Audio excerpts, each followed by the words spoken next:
Doy ahora la palabra. I now give the floor to Ms. Marta Ama Akyaa Pobee. Mr. President, distinguished members of the Security Council, thank you for the opportunity to brief on the latest developments in Eastern DRC. Encouraging progress was made in recent months, notably with the signing on 27 June in Washington, D.C., of a peace agreement between the Democratic Republic of the Congo and Rwanda, facilitated by the United States, followed on 19 July by the signing of a declaration of principles between the government of the Democratic Republic of the Congo and the Alliance Fleuve Congo, AFC M23. We appreciate all the efforts of the United States and Qatar to bring peace to the DRC.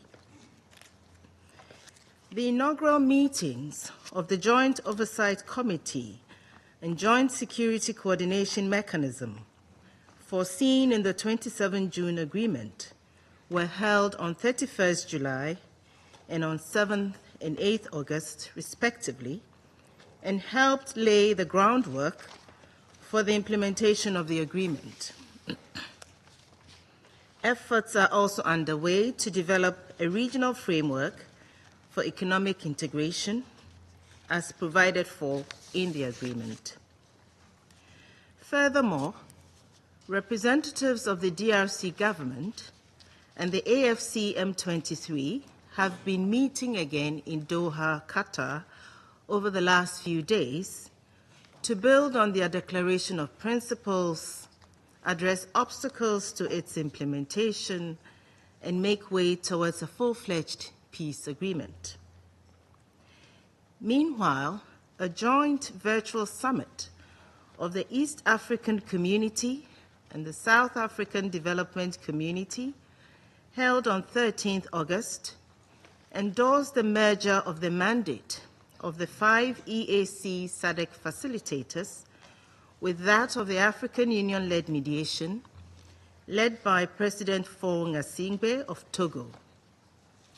A joint ad hoc technical secretariat placed under the African Union is being set up in Addis Ababa to support this process.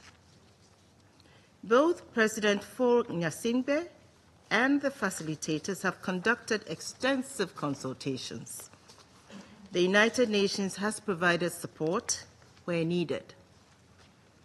Mr. President, regrettably, the evolution of the security situation on the ground has not matched the progress achieved on the diplomatic front, while the parties are yet to comply with their obligations under Security Council Resolution 2773. The number of civilian casualties has risen dramatically. Humanitarian workers are risking their lives to provide limited assistance to a population whose needs continue to grow. Conflict-related sexual violence persists amid general indifference. The forced recruitment of children continues. As the school year is about to start, thousands of other children will be unable to go to school because of insecurity. Despite a relative lull in direct clashes, the parties continue to deploy troops and transfer weapons along the front lines.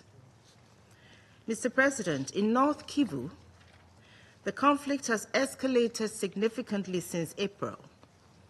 The AFC M23 has continued to make incremental territorial gains in Masisi, Walikale, and Lubero territories, capturing ground from local armed groups operating under the Wazalendo umbrella.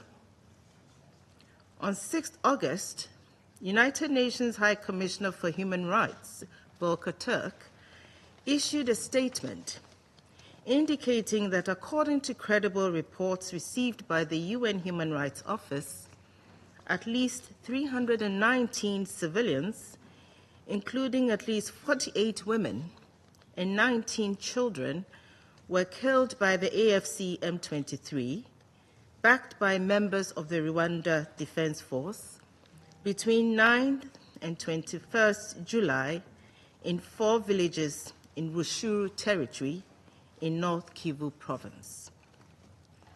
These killings were the harrowing result of a military campaign targeting traditional strongholds of the Democratic Forces for the Liberation of Rwanda, FDLR. During these operations, health centers and infrastructure have been destroyed, villages burned, crops confiscated, and many civilians have been forced to flee or toil as laborers against their will. The fact that FDLR and Nyatura fighters have blended into the population, occasionally attacking isolated M23 and Rwandan Defense Forces positions, has only heightened the ambient fear and mistrust. In South Kivu, the front lines have remained mostly stable. Continuing clashes, however, risk exacerbating interethnic tensions. In Ituri, the security situation has deteriorated sharply since early July, despite the progress made in the context of the inter-armed groups dialogue held in Aru from 23rd to 29th June. Zaire factions affiliated with the Convention pour la Révolution Populaire, CRP, led by Thomas Lubanga, have intensified their operations against government army positions, also occasionally targeting civilians. Codeco has also resumed hostilities, in part in response to CRP activities. In both North Kivu and Ituri provinces, the Allied Democratic Forces continue to pose a major threat to civilians. 185 civilians, including children, have been killed since the beginning of July. Hundreds have also been kidnapped over the same period. Following the Commander massacre of 27 June, which claimed 43 lives, including 19 women and 9 children, the ADF has continued to perpetrate killings on a daily basis. Between 11th and 18th August, in the Grand Nord of North Kivu alone, the ADF killed approximately 50 civilians, including 7 women and 2 children. It set homes on fire and abducted an unknown number of civilians. Mr. President, the Democratic Republic of the Congo is currently facing one of the most acute humanitarian emergencies in the world. Food insecurity is rising as families lose access to their fields and see their harvests confiscated.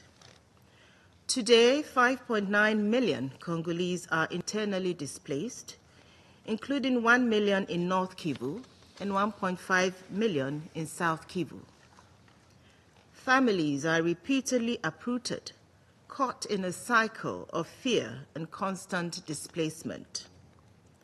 This relentless instability not only erodes social cohesion, but threatens any prospect for long-term peace and recovery.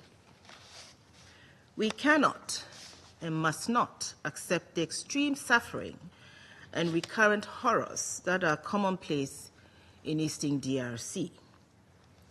To protect civilians, restore some law and order, and address the profound humanitarian needs of the population, the parties must cease hostilities.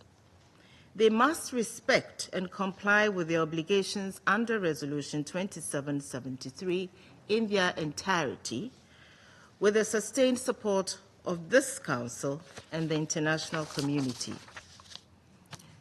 Mr. President, distinguished members of the Security Council, the adoption by the DRC and Rwanda of the terms of reference of the Joint Oversight Committee and the Joint Coordination Mechanism of the Washington Agreement and the declaration of principles for a regional economic integration framework are encouraging. It should be emphasized at the same time that while commitment to process is welcome, it is no substitute for an actual cessation of hostilities on the ground and genuine steps to end the privations of conflict in Eastern DRC. Much more work remains to be done, including to strengthen coordination and coherence between the various peace initiatives underway. In line with its mandate, MONUSCO remains committed to leveraging its capabilities and expertise in support of all ongoing peace efforts. Next week, the Special Envoy of the Secretary General for the Great Lakes region, Juan Xia, will travel to Angola, which holds the chairmanship of the African Union, to discuss how the United Nations can best support African-led peace efforts. Meanwhile, the roadmap drawn by the DRC's main religious confessions for an inclusive dialogue is an important step towards deepening national ownership of current peace efforts.